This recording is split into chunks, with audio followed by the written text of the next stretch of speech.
আসসালামু আলাইকুম। আমি আবার একটা প্রশ্নের সমাধান নিয়ে আসলাম। তো অনেকে আছে তোমরা ছোট বাবুরা যারা 8, 9, 10-এ পড়ো, যাই হোক তোমাদেরকে অনেক সময় তোমাদের মনের মধ্যে অনেক প্রশ্ন জাগে।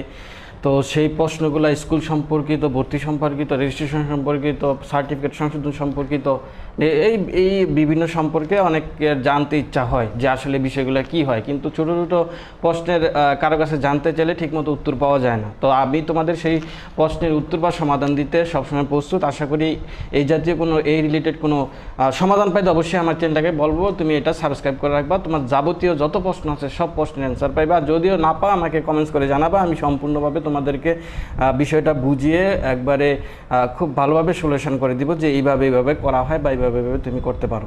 তো সেরকমভাবে আমাকে এক ছোটো ভাই আমাকে প্রশ্ন করছে যে ভাইয়া 2020 সালে জিএসসি পাস করেছি, 2023 সালে মানবিক থেকে দাখিল পাস করেছি, এখন কি আবার 2020 সালে রেজিস্ট্রেশন দিয়ে 2020 সালে রেজিস্ট্রেশন দিয়ে বিজ্ঞান বিভাগে ভর্তি হতে পারবো কি না? তো এটা 2020 সালে একবার পাস করছে, আবার 23 সালে মানবিক থেকে দাখিল পাস করছে, জেডিসি আবার পাস করছে দাখিল।